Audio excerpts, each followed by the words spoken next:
Assalamualaikum warahmatullahi wabarakatuh.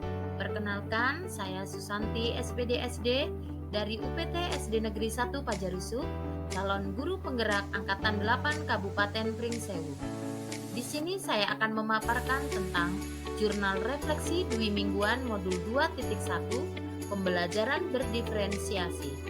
Dengan fasilitator saya, Ibu Kasmiana Sulistiawati, dan pengajar praktik Ibu Yesi Anggraini. Jurnal Refleksi Dwi Mingguan Modul 2.1 yaitu tentang yang pertama, facts, peristiwa, yang kedua, feelings, perasaan, yang ketiga, findings, pembelajaran, dan yang keempat, future, penerapan.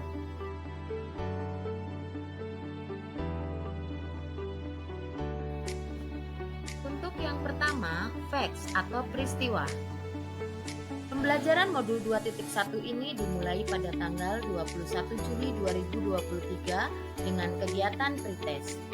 Pada awal modul 2.1 di bagian mulai dari diri, saya membuat refleksi diri kondisi kelas yang saya ajar saat ini. Saya diminta menjelaskan tantangan-tantangan yang dihadapi dalam proses pembelajaran di kelas, serta tindakan-tindakan yang dilakukan untuk mengatasi tantangan tersebut. Yang kedua, pada tahap eksplorasi konsep, saya membuat diagram prior mengenai apa yang saya pahami tentang pembelajaran berdiferensiasi. Kemudian, dalam ruang kolaborasi yang dipandu oleh Ibu Kasmiana Sulistiawati selaku fasilitator dan Ibu Yesi Anggraini selaku pengajar praktik, saya bersama dua orang rekan CGP menganalisis kasus SMA, di mana kami dapat menyimpulkan bahwa tokoh Ibu Derana sebagai guru SMA melaksanakan pembelajaran berdiferensiasi dengan menggunakan strategi konten, proses, dan produk.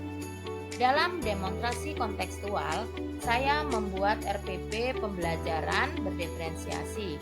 Saya mengambil pelajaran matematika materi bilangan bulat negatif.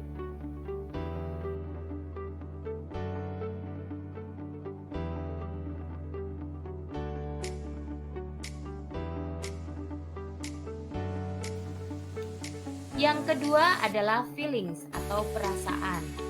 Saat saya mempelajari modul ini, merasakan senang dan lebih bersemangat untuk menerapkan dalam pembelajaran.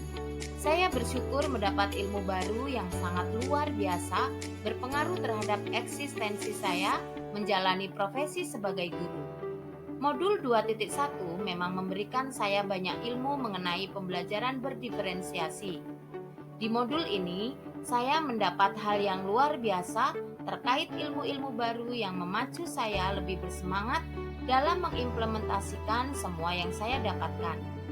Forum diskusi selama sesi ruang kolaborasi dan elaborasi membuat saya semakin paham mengenai implementasi pembelajaran berdiferensiasi. Saya harap dengan mempelajari ini, saya konsisten menjalankan pembelajaran yang berpihak pada murid.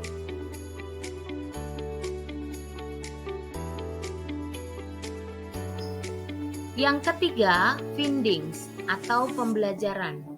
Dalam mewujudkan pembelajaran berdiferensiasi, maka guru harus memiliki pertimbangan yang masuk akal, seperti tujuan pembelajaran yang didefinisikan secara jelas, bagaimana guru menanggapi atau merespon kebutuhan belajar muridnya, lingkungan belajar yang mengundang murid untuk belajar, manajemen kelas yang efektif, serta penilaian berkelanjutan. Lalu, ada 3 aspek yang mengkategorikan kebutuhan murid, yakni kesiapan belajar, minat, dan profil belajar. Kesiapan belajar adalah kapasitas untuk mempelajari materi, konsep, atau keterampilan baru. Minat adalah suatu keadaan mental yang menghasilkan respon terarah kepada suatu situasi atau objek tertentu yang menyenangkan dan memberikan kepuasan diri. Profil belajar mengacu pada cara-cara bagaimana kita sebagai individu paling baik belajar.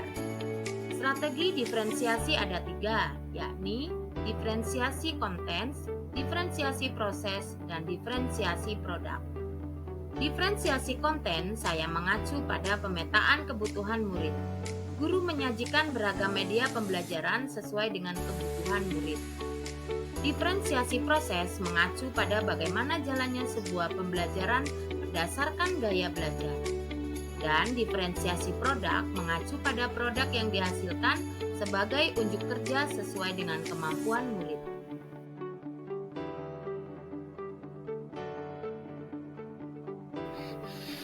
Dan keempat, future atau penerapan.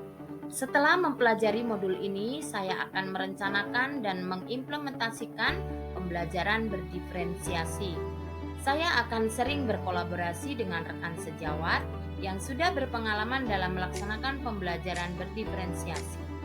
Agar pembelajaran berdiferensiasi dapat terlaksana dengan baik dan efektif, maka perlu dilakukan pemetaan kebutuhan belajar murid, yaitu berdasarkan kesiapan murid, minat murid, dan profil belajar murid. Penilaian ini dilakukan yaitu dengan asesmen diagnostik non-kognitif.